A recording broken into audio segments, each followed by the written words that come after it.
My name is Bennet Olupo. I'm with the MPCA during the day, and then over with Project Sweetie Pie and other urban agriculture movements at night.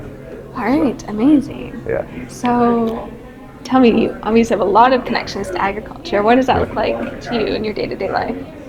I think for me, it takes a lot of shapes and forms. I'm getting more and more well connected, but grew up going to farms in Iowa my whole life, and then more recently I've been getting tapped into urban agriculture for the last 3-4 years now.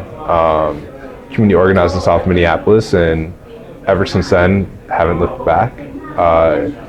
And I've been trying to support a lot of communities a lot of different organizations through grant writing, through just troubleshooting, figuring out what to do next, hosting the meetings that are birthed from these email chains with Elder Cheney, and then also just trying to be there when things are happening, whether it's planting stuff. This year I really want to grow some seedlings from Ujama seeds and then give it out to community members. And where I see it intersect with the work that I do during the day at the MPCA, we're making the cumulative impacts rule right now, and making the air toxics regulations rule. And I think both of those could have a long-term impact on urban agriculture by reducing the amount of pollution that falls down on produce or gets onto the land or in waterways, and just it's added protection for the farmers themselves, the biodiversity around it, the plants, and then the people who are eating the produce. Okay. And for people who might be interested in knowing more, what are some ways they can find out about what that means? So for cumulative impacts or for the air toxics? Or anything? Yeah. Anything. For stuff, for the email chains and meetings, you could talk to Elder Cheney, Michael Cheney, or myself. I've been doing a lot of stuff behind the scenes with them and trying to be the glue to get things shaking. And then for cumulative impacts, you can go to the MPCA website. You can reach out to me at bennet.olupo at state.mn.us. And yeah, it's all over the website. So. Amazing. Yeah. So what are you seeing that is helping people to be super successful in the urban agriculture space? And what are some things you think people are needing beyond the things doing that? So we've been talking about this a lot, or in some of the circles, or at least at the Minneapolis Connections Conference, we've been talking about it. The IRA funding was going to be a huge spring for a lot of these movements and a lot of these local movements. But we don't know if it's going to be stripped out. A lot of the funding is being held back by the government, and we just don't know. But I think there is still some funding out there to springboard some type of local industry, and I think it's important to make a value-added product that could be sold and support just a local operation or a person or a family. Justo Garcia is with the city of Minneapolis. He does a lot of stuff with the building out the cottage industry, because I think people can sell up to $70,000 worth of goods and without getting the crazy certifications that you need to be in the grocery store and all these places. So, yeah. Amazing. So for people that don't quite understand urban agriculture, what are some of those things that you want them to know, especially if they don't know, why is this so important? Yeah. Why is this funding so important? I think people underestimate how much you can grow in the space that you have. I did a lot of volunteering with Can Do and Plant Grow Share, and they had enough for the people who were gardening themselves to take the food home and have enough to eat, and then also to donate to the food shelf. And it was just a small plot next to the Hosmer Library. And then when you talk to people, they say, we had more than enough to share with others. And then they keep it open so anybody can go in and take it. And I think people underestimate how much you can grow on a small piece of land. And it could be just a potted plant right outside of your home. It could be, if you have more space, a small raised bed in the ground, or if the soil is clean, planted directly in the ground, and you can do a lot.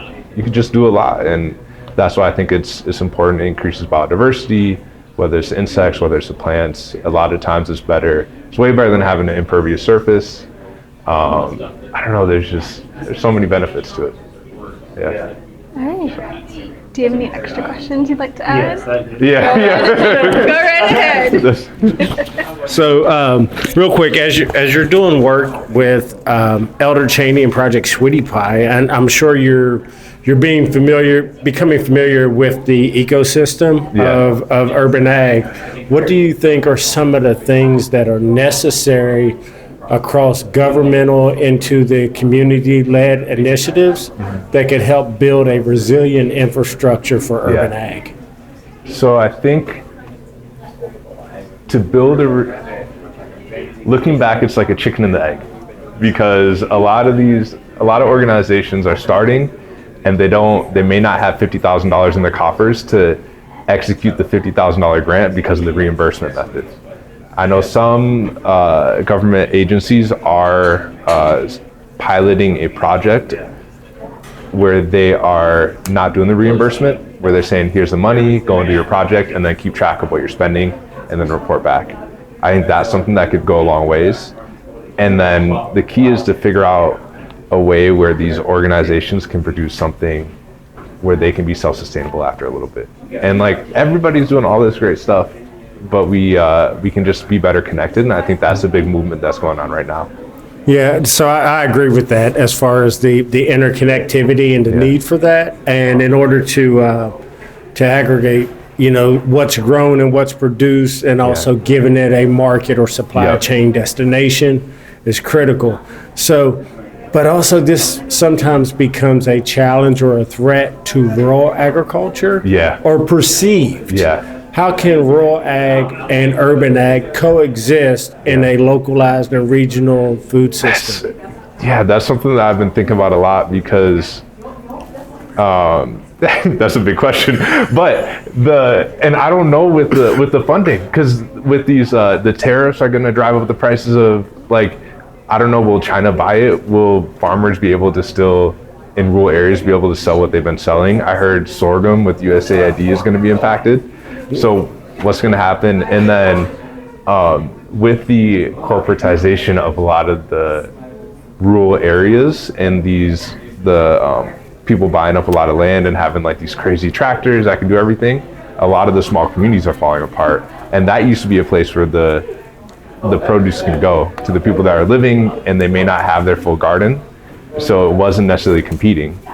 But then I'm curious as to how many rural, like you're saying, the perceived competition, how many rural farmers are producing a lot of food to be consumed here anymore, to be consumed in the city.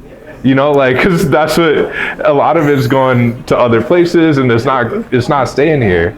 So like, is there the competition? And then it's a weird dynamic. Like, but now what are they going to turn to? Like, if they're doing hazelnuts in Minnesota, like, that could be a great opportunity. I don't know. So I want to ask that question because I think it's one that's a challenge to the existence of urban ag and funding, and also the advocacy for urban ag within the Farm Bill as well. And so as we look at this, and I'm glad you're right here, because I see why Michael likes you. So as we look at that, and you were speaking to, like, does the food even get sold here by rural farmers? Is what does that look like potentially in your perception of localizing the redistribution of produce and stuff within a localized or regional food resiliency ecosystem or infrastructure? What does it look like to me? I think it's knowing. So now you're gonna run? Oh, I thought you were gonna go around the corner. I think it's like thinking about, like, what's the best use, like, agriculturally wise, for the land. For me, I really think that, like, permaculture is what people did a long time ago, and that should be brought back. Or if it's alley cropping in rural areas. But like, if you're in a space like nearby, if you're in a space that's urban, like, focus on the annuals, focus on things that you can do with a limited amount of space, and try to build out the permaculture systems. But if you have a lot of space out in the country, like, maybe it is like building out the alley crop where it's grains that you can, like, produce, process locally, or process like regionally, not necessarily locally, and then build it up so it's going to the community itself with these goods. So I don't know. That's a yeah. I don't know if that made any sense, but No, it didn't. yeah. So Do you have yeah. any final thoughts you want to share? I appreciate the interview. This is great. Like I really, it's my pleasure to be able to like meet a lot of people that I've seen over emails, and Absolutely. I think that y'all are doing the great work, and I'm really happy to see y'all here doing this. Great questions. Thank you.